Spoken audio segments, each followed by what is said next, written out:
ابو بکر رضی اللہ تعالیٰ عنہ کی خلافت میں مسلمانوں نے ان کے جنرل خالد بن ولید کی لیڈرشپ میں پرشین ایمپائر کے بہت ہی امپورٹنٹ پروونسز کو فتح کر لیا تھا، لیکن پرشین ایمپائر کا بادشاہ اب تک مسلمانوں کو ایک سیریس تھریٹ نہیں سمجھ رہا تھا۔ لیکن ایران کے صوبے کویت اور عراق کے ساؤتھ کو فتح کرنے کے بعد اب خالد بن ولید اور پرشین ایمپائر کے کیپٹل ٹیسیفون کے درمیان اتنا فاصلہ نہیں تھا۔ مسلمان پرشین ایمپائر کی پہلی فوج کو ولاجہ میں ہرانے کے بعد پرشین ایمپائر کے امپورٹنٹ پروونس عراق کی سینٹر سٹی الہیرا کی طرف بہت تیزی سے بڑھنے لگے۔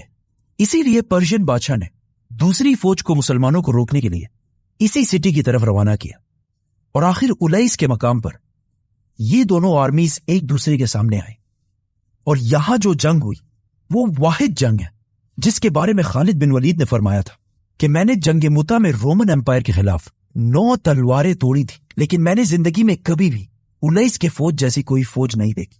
خالد بن ولید جنگ سے زیادہ اپنے دشمنوں کے مائنڈ اور مورال سے لڑتے تھے، اور دشمنوں کے مورال کو توڑنے کے لیے ہمیشہ جنگ سے پہلے ہی اس فوج کے جنرل کو اکیلے لڑنے کا چیلنج دیتے تھے، اور پھر اسے مار کر دشمنوں کی فوج کا مورال بالکل توڑ دیتے تھے۔ اور اس بات کا پرشین فوج کے جنرل کو بہت اچھی طرح پتا تھا، اسی لیے انہوں نے جنگ سے پہلے ہی رات کو 12 لوگ زمین کے اندر مٹی میں چھپا دیا۔ اگلے دن آف کورس خالد بن ولید نے اس جنرل کو لڑنے کا چیلنج دیا۔ ان کا جنرل اکیلے فوج سے اس سائڈ سے آگے آیا اور کہا وہاں نہیں، یہاں لڑیں گے۔ خالد بن ولید بھی وہاں گئے اور لڑائی شروع ہوئی۔ جیسے ہی انہوں نے لڑنا شروع کیا، اچانک زمین سے وہی 12 لوگ باہر آئے اور خالد بن ولید پر حملہ کر دیا۔ The 12 men jump up. Now, ایک طرف 13 لوگ اور دوسری طرف صرف ایک، لیکن صرف ایک اور مسلمان کی مدد سے وہی ہوا جو ہونا تھا۔ خالد بن ولید نے ان ساروں کو ختم کر دیا، And the 2 men murder the 13 Persians. And then they destroy the Persian army. اور ایک بار پھر پرشین فوج کا جنرل مارا گیا، اور اسی کے ساتھ دونوں فوجوں نے ایک دوسرے پر حملہ کر دیا، اور بہت سخت جنگ کے بعد آخر پرشین فوج جنگ چھوڑ کر بھاگنے لگی، اور مسلمانوں نے ان کی اس فوج کو بھی کرش کر دیا۔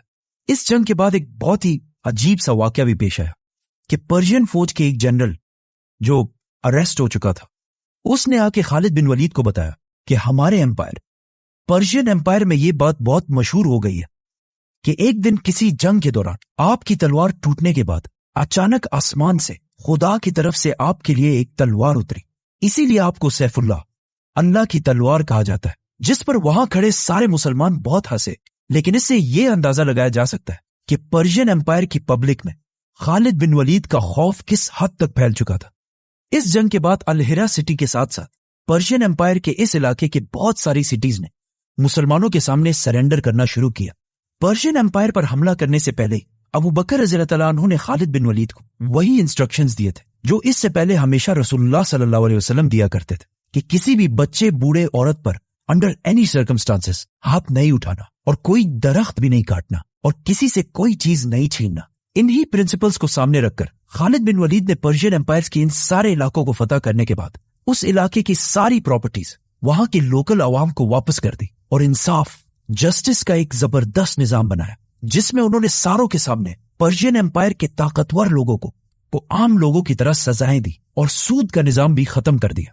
مطلب خالد بن ولید جیسے ہی کسی سٹی کو فتح کرتے، اس سٹی کی اکانومی خراب ہونے کے بجائے اور سٹرونگ ہونے لگتی تھی۔ اور خالد بن ولید نے اپنی فوج کو سٹرونگ کرنے کے لیے جو ٹیکس، جزیہ یہاں کی عوام پر لگایا، وہ اس ٹیکس سے بہت کم تھا جو اس سے پہلے یہاں کی عوام پرشین بادشاہ کو بھیجا کرتی تھی۔ یہ سب دیکھ کر پرشین عوام بہت حیران تھی، اسی لیے جو سٹیز اس سے پہلے مسلمانوں سے آخری دم تک لڑتی تھی، آہستہ آہستہ صرف تھوڑی سی لڑائی کے بعد مسلمانوں کے سامنے سرنڈر کرنے لگی اور جزیہ ٹیکس خوشی سے دینے لگی۔ اب خلافت راشدہ پرشین ایمپائر سے اس سارے علاقے کو فتح کر چکی تھی، یہاں تک مسلمان سال 633 کے جولائی کے مہینے میں پہنچے تھے، اور جولائی سے لے کر سپٹمبر تک اگلے 3 مہینے تک مسلمانوں اور پرشینز کے درمیان کوئی بھی لڑائی نہیں ہوئی، کیونکہ خالد بن ولید ان نئے علاقوں میں اسلامک لاز قائم کرنے میں بزی تھے، اور پرشین بادشاہ دور دراز سے نئی فوج جمع کرنے میں بزی تھے۔ اب جب یہاں پرشین ایمپائر میں حالات تھوڑے کنٹرول ہونے لگے تو مدینہ میں مسلمانوں کے خلیفہ ابو بکر رضی اللہ تعالیٰ عنہ نے صحابہ کی ایک ہائی لیول میٹنگ بلائی، جس میں عمر، علی اور عثمان جیسے بڑے بڑے صحابہ موجود تھے. لیکن اس بار یہ میٹنگ پرشین امپائر کے بارے میں نہیں بلکہ رومن امپائر کے بارے میں تھی کہ کہیں رومن امپائر ان حالات کا فائدہ اٹھا کر مسلمانوں پر حملہ نہ کر دے. اسی لیے اس میٹنگ میں ابو بکر رضی اللہ تعالیٰ عنہ نے ایک فیصلہ کیا کہ بہت تیزی سے مسلمانوں کی ایک نئی فوج بنائی جائے تاکہ اس سے پہلے کہ رومن امپائر مسلمانوں پر حملہ کرے ہم ان پر حملہ کر دیں. صحابہ ابو بکر رضی اللہ تعالیٰ عنہ کے اس مشن کو لے کر پورے عرب میں پھیل گئے اور مسلمانوں کے لیے ایک نئی فوج بنانے لگے. جس کے بعد کچھ ہی عرصے میں مدینہ میں والنٹیئرز کی ایک نئی فوج بالکل ریڈی ہو گئی. لیکن ابو بکر رضی اللہ تعالیٰ عنہ نے اس فوج کو رومن امپائر کی طرف جانے سے پہلے 4 گروپس میں ڈیوائیڈ کر دیا جن کے لیڈرز انہوں نے عمرو ابن عاص، ابو عبیدہ، شرابیل اور یزید کو بنایا. وہ والا یزید نہیں، یزید بن ابو سفیان. لیکن ان فوجوں کو 4 گروپس میں ڈیوائیڈ کرنے کی ضرورت کیا تھی؟ یہ اس لیے کیونکہ رومنز کی فوج مسلمانوں سے بہت زیادہ تھی اور ان سے ایک ساتھ لڑنا امپاسبل تھا. تو انہیں اس لیے ڈیوائیڈ کیا گیا تاکہ رومنز بھی اپنی آرمی کو ڈیوائیڈ کر دیں. مسلمانوں کی یہ چاروں آرمیز رومن امپائر میں اس طرح داخل ہو کہ اگر ان میں سے ایک کو بھی کوئی ایمرجنسی پیش آئے تو باقی سارے اس کی مدد کے لیے فل سپیڈ پہنچ سکے.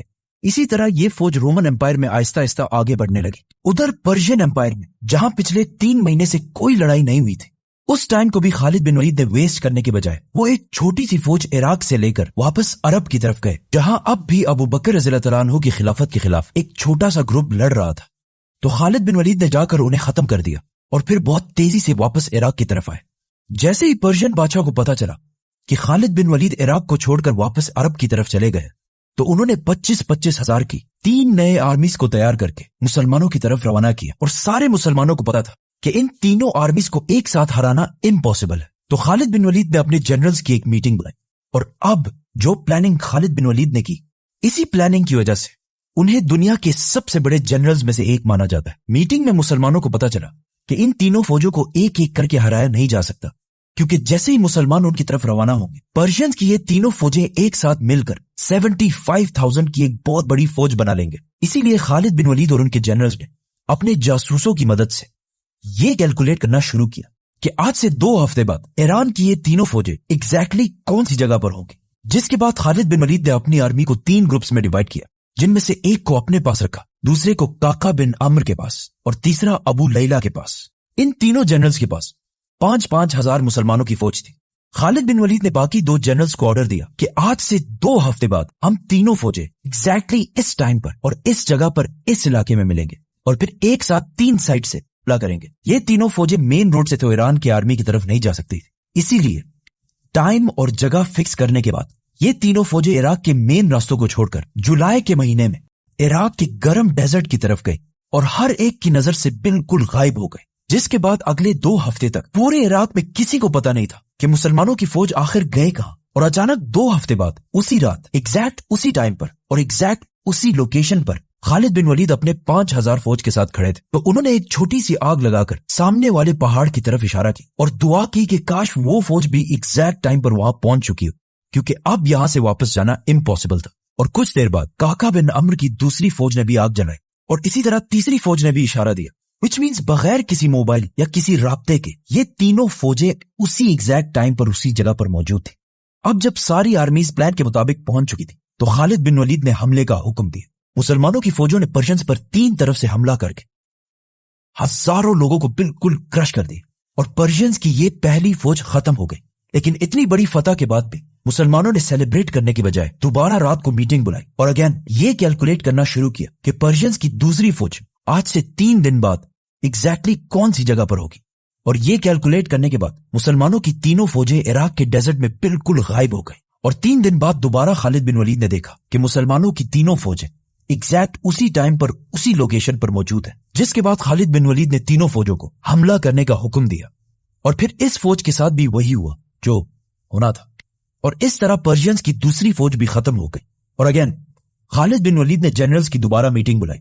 ساروں نے پھر سے تیسری فوج کی کیلکولیشن کی اور ایک بار پھر مسلمانوں کی یہ تینوں فوجیں ڈیزرٹ میں بالکل غائب ہو گئی اور اس طرح مسلمانوں نے تیسری فوج کو بھی ختم کر دیا. اب یہاں پہ ایک بہت بڑا مسئلہ یہ ہوا کہ خالد بن ولید جب تیسری فوج کو کرش کر رہے تھے اس فوج کے درمیان کچھ نئے مسلمان بھی تھے جو اس جنگ میں سارے مارے گئے.